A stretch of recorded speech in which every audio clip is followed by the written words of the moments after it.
Hello and welcome to another episode of Choya Talks Wrestling. In today's episode, we're going to talk about the Raw After WrestleMania. Usually, this is a part where, we get new faces, returns and stuff like that, and everything else. Raw After Mania is a pretty big deal, because it's usually like a good show, or it's just terrible, because I keep remembering like the Raw after WrestleMania 39 and I'm just like, my god, that was horrible. Anyways, but this one was a pretty decent show. Let's talk about what happened.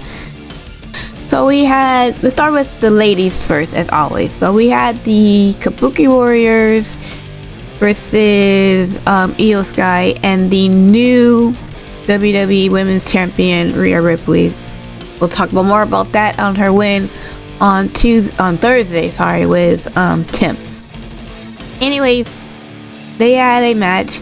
The Kabuki Warriors had a video promo first on Io Sky, where like Asuka was talking. She was talking in Japanese, and they had subtitles, but I didn't read it. I didn't read the subtitles. Basically, it's like, yeah, we're gonna beat you tonight, blah blah blah blah, and Kairi Sane said something in English saying that she beat her last week, so her and Asuka are gonna beat the both of them this week, tonight, whatever. So then they had their match, and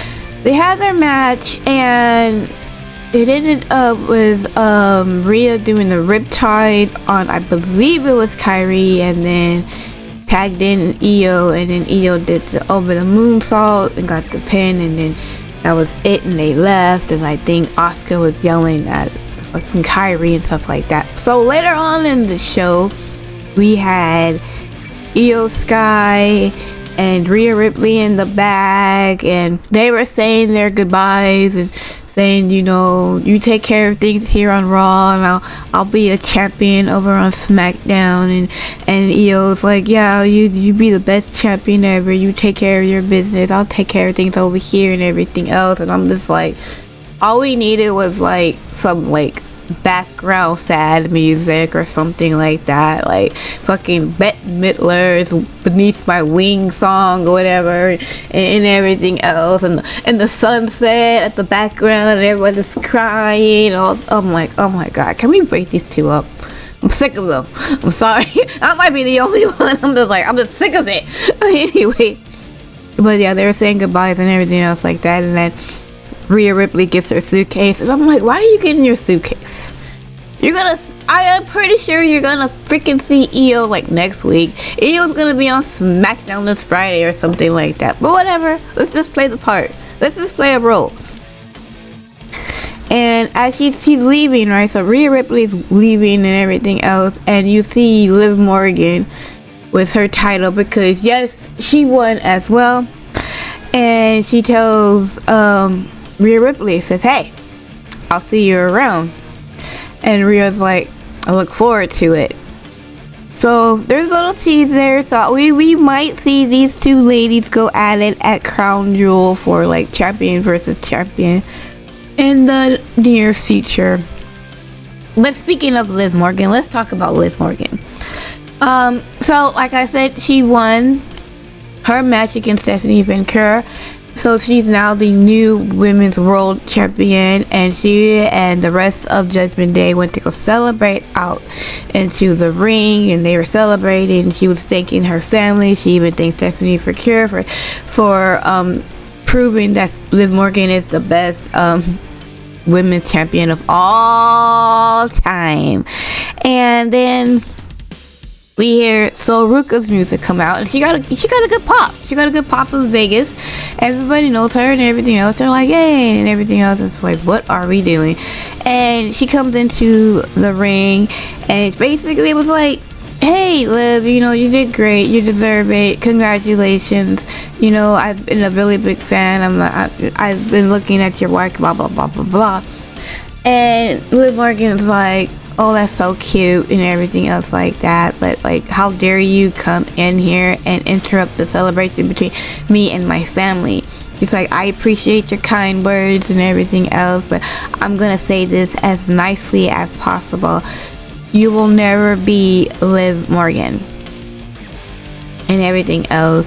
And then she starts cackling her laugh, and then she basically tells her to like leave or something bad could happen.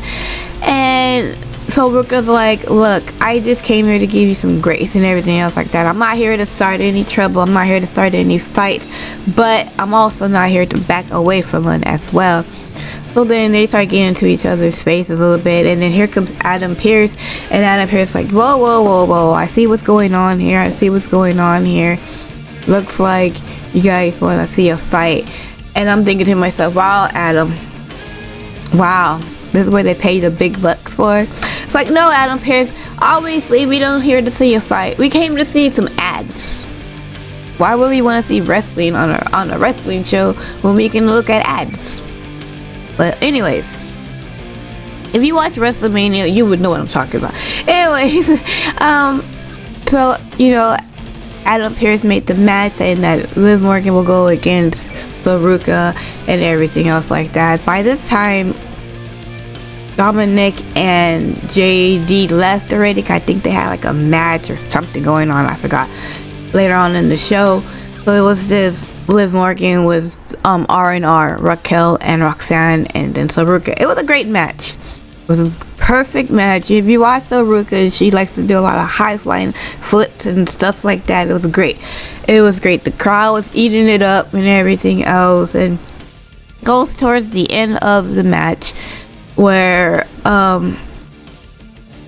Liv Morgan puts Ruka in oblivion, but she kind of like does the hands a headstand and flips out of it, kicks Liv Morgan and give it to her for the soul snatcher. And as she's doing that, she's about to go pin Liv, and Liv rolls out the ring. So now then Ruka, she goes and does like a bunch of fucking flips and everything else, and then she flips outside of the ring onto all of Judgment Day ladies and everything else like that, which was fucking awesome. The fucking crowd was eating it up, saying holy shit. I'm like, yeah, she's gonna be fun to watch, guys. She's gonna be fun to watch for sure.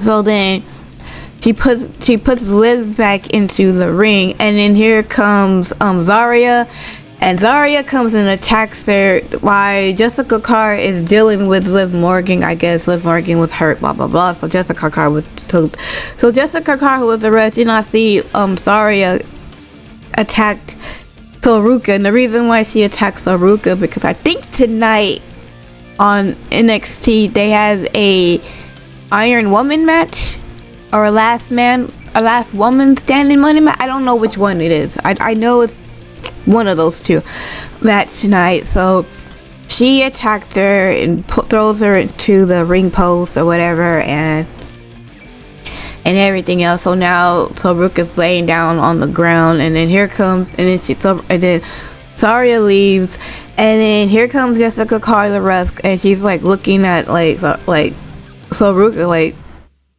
And she starts counting, right? Like, we ain't gonna question about how she just got laid down to the ground. We're not gonna question that? Okay, cool. But anyway, she starts counting, she gets down to like count to 9, and then finally Soul gets back into the ring, only to get oblivion by Liv, and 1, 2, 3, Liv wins, because obviously she had to win. But Ruka looked strong, she didn't look weak. Obviously, they protected her by having Zarya come out and attack her and everything else like that. So, I don't know if this is the last time we see a thing between Liv and Soul. I hope not. I hope they do something with them. But after the match, the Judgment ladies, they went up the ramp and everything else. And then Liv Morgan got scared to death because Stephanie Van Cur's music hit, and I don't know if she got scared to death because of the pyro or she wasn't expecting Stephanie or whatever. I don't know, but she fucking jumped up like she saw a ghost or some shit like that. And then, they just looked at each other and they just stared down at each other. So I'm guessing that we're going to get Liv Morgan versus Stephanie at Backlash, which I hope they give them a decent amount of time, because I will just talk about the time when we talk about WrestleMania was 10, but let me just say, like, the times, it was so ridiculously stupid. So ridiculously stupid. Anyway, so that was it. I think that's all for the ladies. I don't think there was much lady stuff going on. Anyways, let's go ahead and talk about some of the men stuff. So we had JD McDonough versus Finn Balor. They both did some promos on each other, basically saying like, look, I trained you, Finn Balor telling JD, I trained you since you was 12 for like 20 years and everything else, and you betrayed me and everything else, and you was dumb over me. I don't know how you could do that. And then JD's like, you know, you listen to CM Punk over me and everything is blah blah blah blah blah. Anyways, it was a pretty decent match. It was a good match. I wish it was a little bit longer, but whatever. Finn Balor ends up winning and beating JD because, you know, teacher always beats student unless they don't beat the student. Anyway, Finn Balor wins, and then Dominic Mysterio comes in and starts attacking Finn Balor, and then Finn Balor gets the best of Dom, and he's about to do the coup de grace on Dom, but JD saves him. So obviously we're not done with this situation. I would assume that, you know, because Finn Balor beat Dominic Mysterio at WrestleMania, I would assume that we're done, right? And then Finn Balor beat JD. I don't know.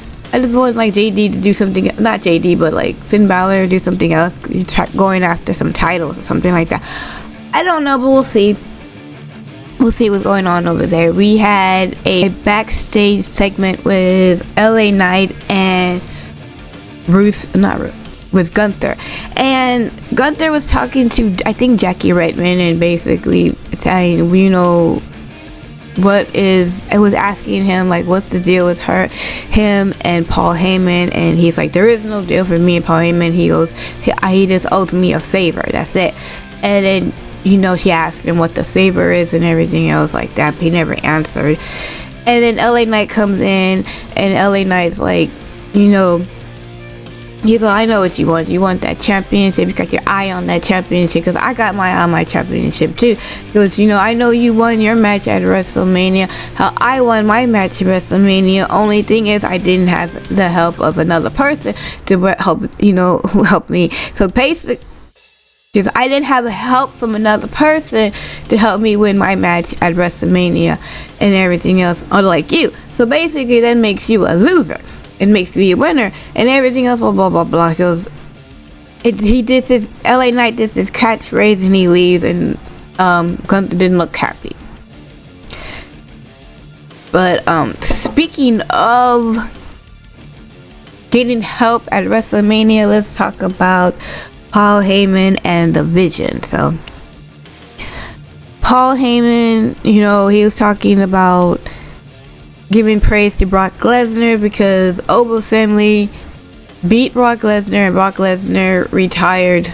He took off his boots, and I'll talk more about that in a different video also with Tim, but I'll talk about that in a different video because Oba family took Brock Lesnar's heart. Anyways, he gave out this passionate, you know, promo speech and everything else because they did a video package for Brock Lesnar and saying, you know, yeah, he's a great blah blah blah, he was the next big thing and all this other stuff. And, you know, so he's giving praise for that. And then and then Logan Paul, well, he tried to start talking, but the crowd was like booing the shit out of him and all this other stuff, and they booed him and everything else. And basically, when he finally got to talk, he was like, yeah, I show speed, mess things up, blah blah blah blah and everything else, and we're gonna destroy all these people. I don't even know what he said.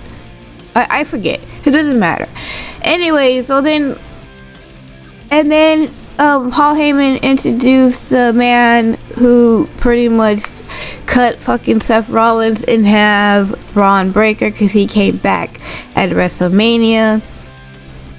And so he comes back and he starts cutting a promo on Seth and everything else, basically saying, you know, Seth if you ever come around here, I'm gonna destroy you and everything else like that. So Seth comes and behind, and he hits Braun Breaker in the back with the chair, and then Logan Paul and Austin Theory come in, and they start beating up the crap out of Seth Rollins, and they're like punching him and everything else, and then we hear Street Profit music, and I'm like, oh, there's a blast from the past. Where have they fucking been?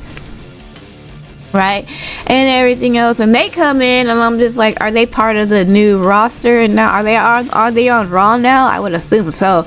And so they come in, and they go and they attack the tag team champions, Austin and Logan, and they beat them up into the crowd and everything else. And then you had Seth Rollins and Braun Breaker in the ring, and Seth Rollins tried to attack Braun Breaker and try to give him a stomp, and then Braun Breaker got out of it and then got speared, and then he ripped off Seth Rollins' sweatshirt and shirt and everything else, and Seth Rollins had like the tape on his ribs, and he got, he did this back and forth thing, and he fucking speared him again, and basically said that, he's gonna destroy him, and blah blah blah blah blah, and everything else like that. And that was the end of that. So yeah, I'm looking forward to seeing this rivalry between Braun Breaker and Seth Rollins. Also, welcome back, Street Profits. It's been a while since we've seen you on like the main roster, and yeah, I think them going after the tag titles, I'm all for it. Yes, I miss them. Give them titles. I'm all for it. Let's do this. We got Penta and Adam Pearce's background talking. Adam Pearce was congratulating Penta on retaining the title at WrestleMania, and he was like, thank you. And then here comes Javon Evans. Javon Evans is looking pretty serious. He ain't looking like his happy bouncy self, and he's saying, hey man, I'm still gonna go after that title and everything else like that, blah blah blah blah blah. And Penta's like, this title ain't going nowhere, right? And he leaves, and then here comes a new member of the Raw roster, Ethan Page, Mr. All Ego. And I thought, okay, first I thought he was gonna be on SmackDown, because he and Chelsea Green had the title at AAA or whatever. But him being here, fine too. I'm like, I don't have a problem with it, as long as they brought him up to the main roster. I don't care. Anyway, so, and he's like telling, like, you'll never get the title and everything else, because I'm gonna get the title and I'm not gonna need second chances. Now, if you watch NXT, you know that these two Ethan Page and Javon Evans, they got history. They got history in NXT, so yeah, Javon Evans was not playing and everything else like that. And Adam Pearce was like, okay, well, I'll tell you what, I'll just in the ring, right? And then Javon Evans like, you're not taking my opportunity and everything else like that. And so they had their match, great match. It ended up with, I believe, if I can remember, Ethan Page, I think he was like nursing an injury while the referee was with him, and Javon Evans on the outside, and then he gets Russo tries to attack Javon Evans from the outside, and then Javon Evans had a choice between going after his opponent Ethan Page or Rusev, and he picked Rusev. Bad choice.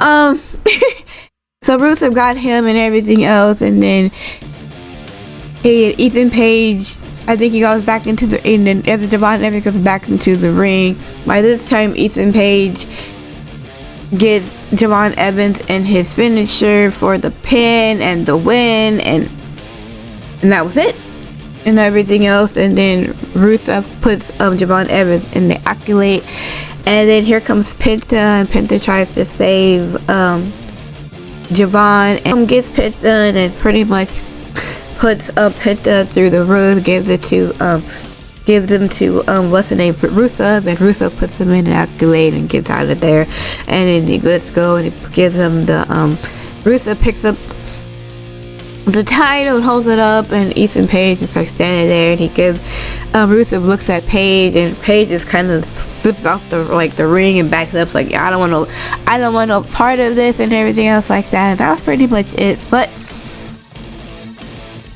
I really like the idea of like all these people going after the IC title. You got Penta, Javon, Paige, Rusev, JD.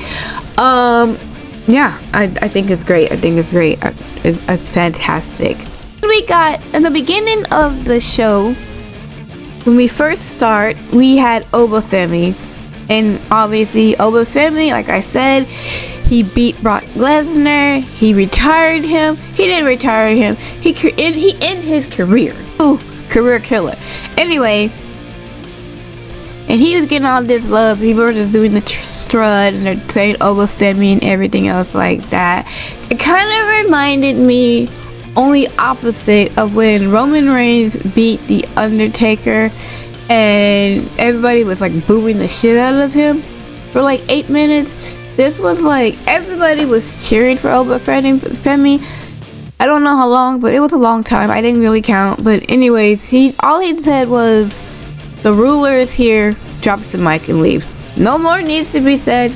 We don't need to make any challenges or anything else like that. He said what he needed to say. Powerful. Done. I love it. Let's go. So CM Punk comes out and he looks pretty happy. He looks pretty happy for someone who just lost and everything else like that.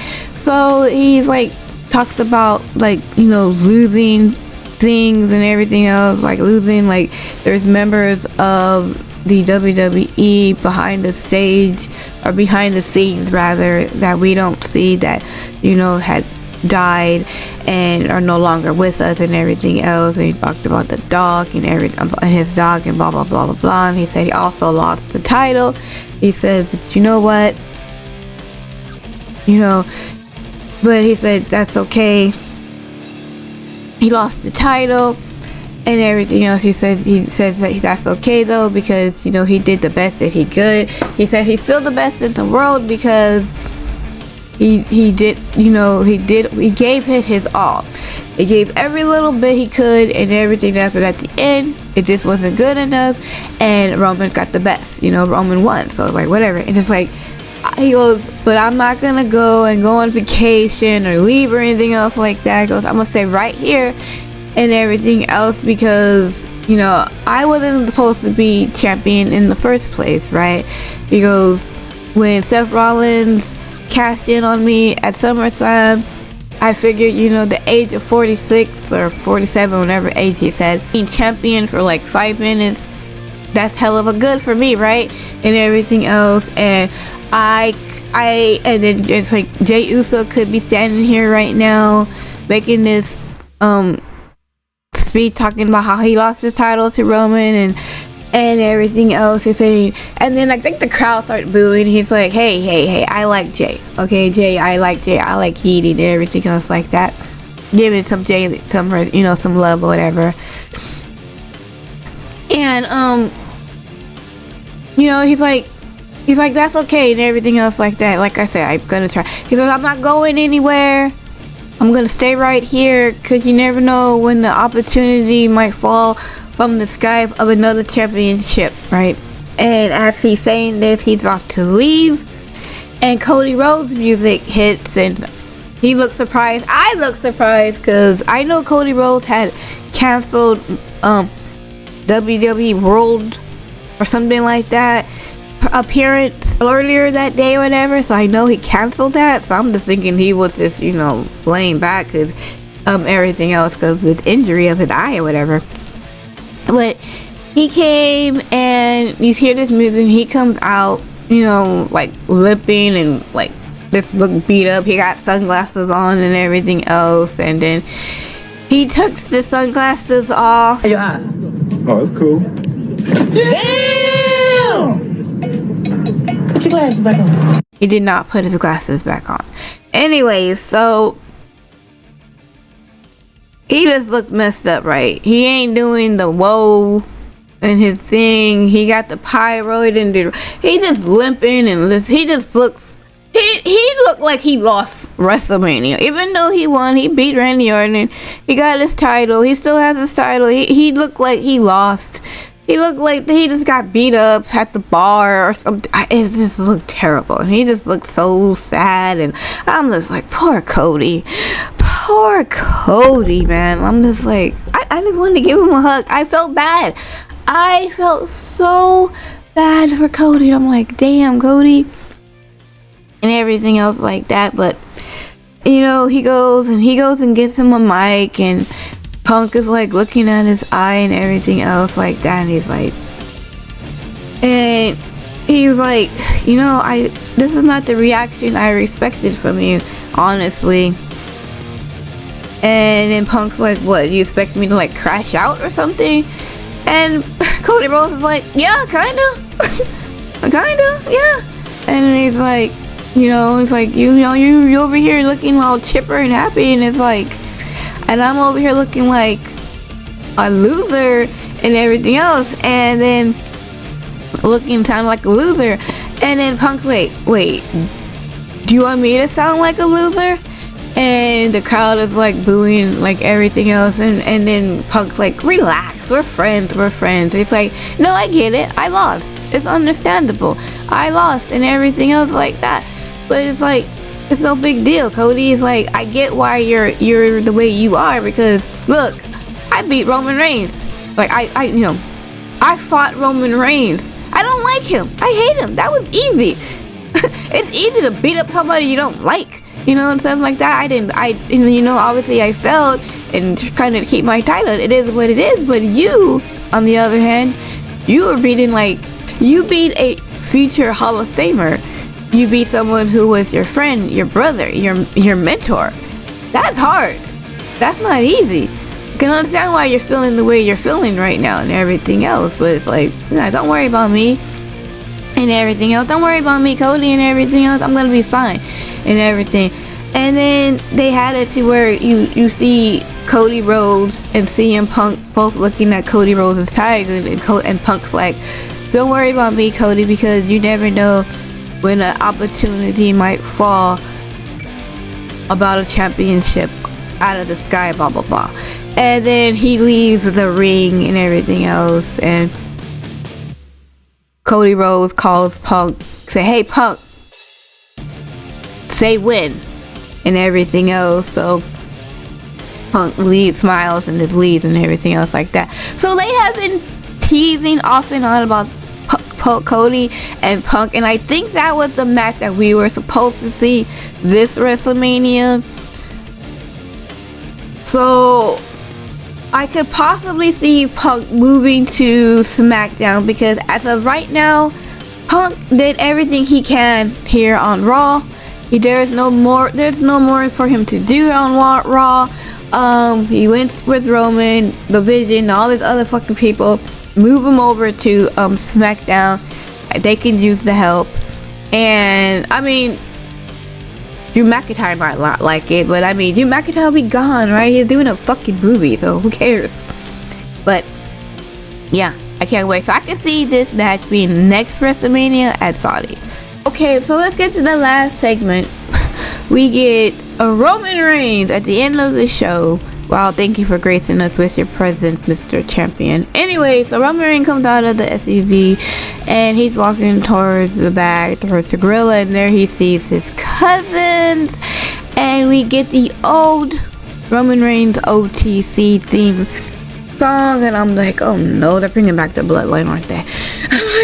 I'm like, oh no. They played that at WrestleMania too, and I'm like, oh no.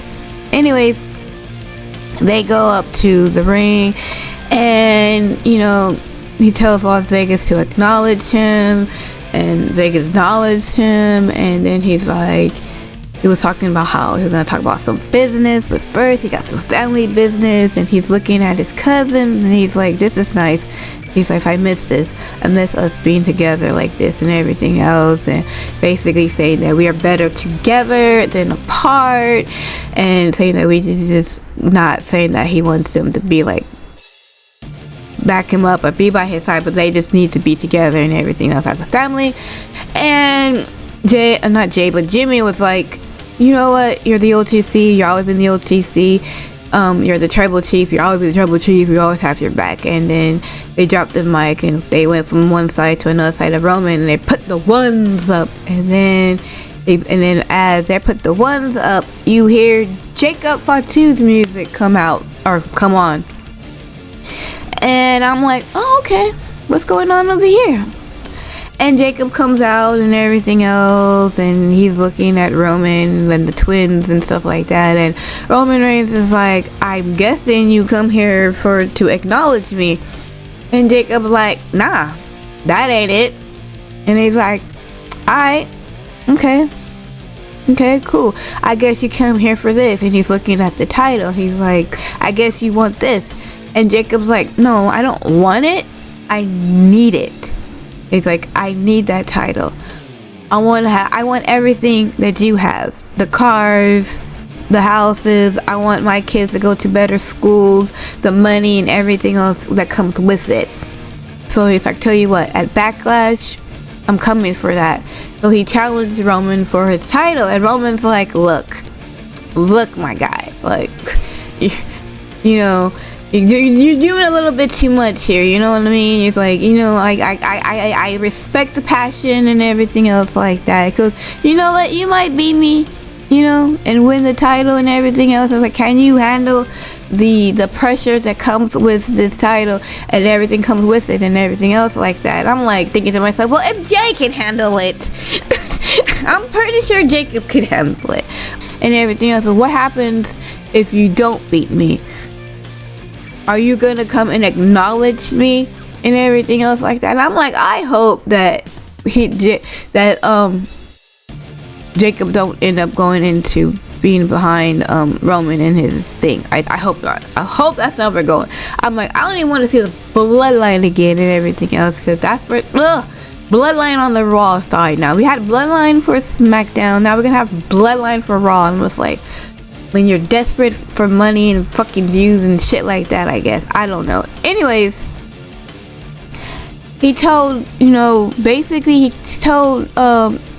Jacob, hey, I'm gonna give you a week. I'm gonna give you 7 days. We'll see you here next time on Raw. And make a decision to make sure that you're doing the right thing and this is what you want to do and everything else like that. And they leave the ring and everything else, and Jacob Fatu standing at the ring.